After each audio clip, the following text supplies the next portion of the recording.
Good Wednesday, everyone. I'm Cyrus Webb, and welcome to Conversations Daily News. Glad you all could be with us. We, of course, have your news headlines coming up on this hump day with a message from my book, Words I Choose to Live By. And in today's Entertainment Spotlight, you reported my conversation with recording artist Canaan Cox. We discuss the year that's been 2022 for him and his career. You don't want to miss that. Enjoy today's broadcast. For Conversations Daily News, I'm Cyrus Webb with your Wednesday headlines. In national news, Supreme Court okays handover of Trump tax returns to Congress. The Supreme Court on Tuesday cleared the way for the imminent handover of former President Donald Trump's tax returns to a congressional committee after a 3-year legal fight. The court, with no noted dissents, rejected Trump's plea for an order that would have prevented the Treasury Department from giving 6 years of tax returns for Trump and some of his businesses to the Democratic-controlled House Ways and Means Committee. Along among recent presidents, Trump refused to release his tax returns either during his successful 2016 campaign or his 4 years in the White House, citing what he said was an ongoing audit by the IRS. Last week, Trump announced he would run again in 2024. It was the former president's second loss at the Supreme Court in as many months and third this year. In October, the court refused to step into the legal fight surrounding the FBI search of Trump's Florida estate that turned up classified documents. In January, the court refused to stop the National Archives from turning over documents to the House Committee investigating the January 6th insurrection at the Capitol. Justice Clarence Thomas was the only vote in Trump's favor. In the dispute over his tax returns, the Treasury Department had refused to provide the records during Trump's presidency. But the Biden administration said federal law was clear that the committee has the right to examine any taxpayer's returns, including the president's. Lower courts agreed that the committee has broad authority to obtain tax returns and rejected Trump's claims that it was overstepping and only wanted the documents so they could be made public. Chief Justice John Roberts imposed a temporary freeze on November 1st to allow the court to weigh the legal issues raised by Trump's lawyers and the counter-arguments of the administration and the House of Representatives. Just over 3 weeks later, the court lifted Roberts' order without comment. The House contended an order preventing the IRS from providing the tax returns would leave lawmakers little or no time to complete their legislative work during this Congress, which is quickly approaching its end. In more national news, gathering again, the Associated Press offers tips for a safe and healthy holiday. For families who settle for smaller gatherings and remote blessings during the height of the pandemic, this Thanksgiving looks like the return of the Big Bash, says the Associated Press. More folks are getting together this year, with the American Automobile Association predicting holiday travel will be nearly back to pre-pandemic levels. It may have been a while since you faced a frozen turkey or remembered which cousins shouldn't sit together.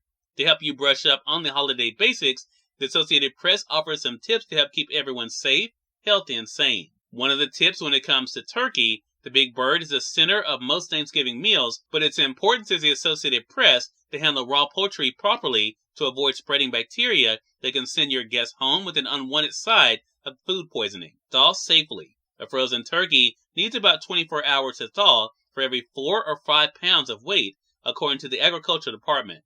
In a pinch, it can be thawed in cold water or even a microwave, but it must be cooked immediately if you use those methods. In more national news, Biden to extend student loan pause, a court battle rages on. President Joe Biden announced on Tuesday that his administration will extend a pause on federal student loan payments while the White House fights a legal battle to save its plan to cancel portions of the debt.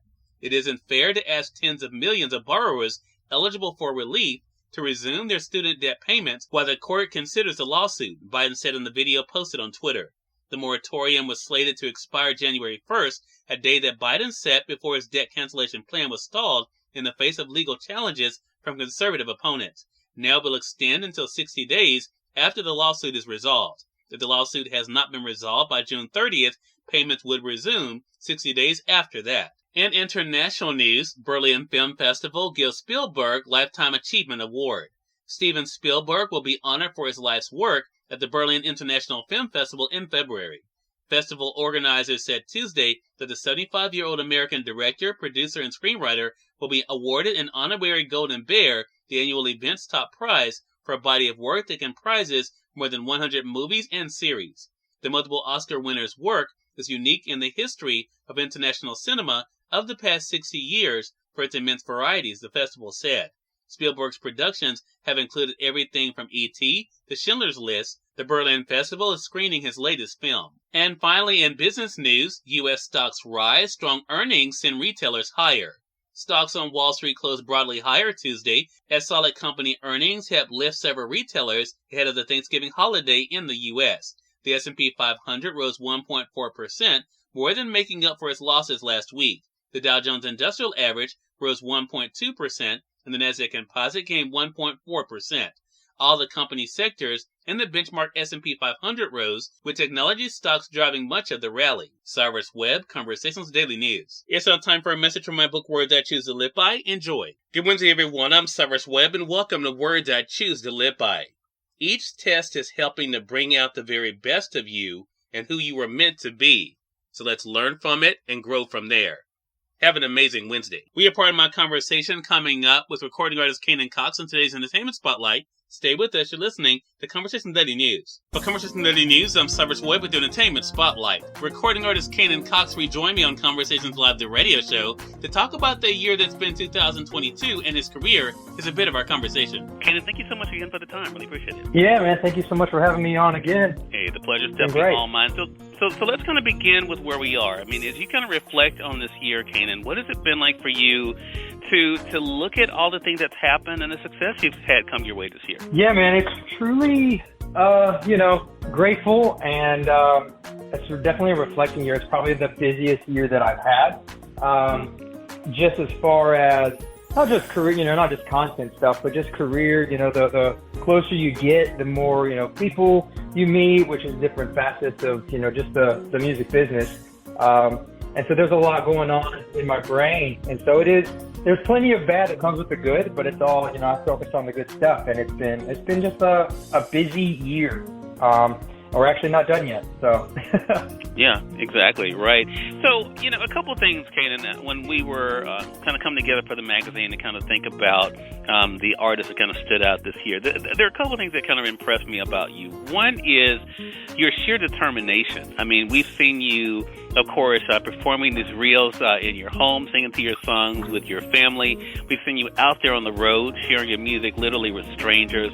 Where does that determination come from, and how much do you think that really has attributed to your success this year? I think it is 120% what has attributed to my success, especially today. There's been a lot of meetings going into next year, and we've chatted a lot about just sometimes it's hard to talk about because it's hard not to sound super vain, I guess. When you are the artist and stuff and you're like, oh man, I'm working this hard, I'm doing this. And so sometimes I have to tread lightly, or at least like throw a preface out there of like, hey, I'm not a vain piece of garbage, guys. But I definitely do attribute a lot of my success to just the self-discipline and working super hard. Cyrus Webb, Conversations Daily News. We thank you all for tuning into this edition of Conversation Daily News. But better get on tomorrow with more news, message from my book, Words I Choose to Live By, and of course your Entertainment Spotlight. Until then, I'm your host, Cyrus Webb, saying as always, enjoy your day, enjoy your life, enjoy your world.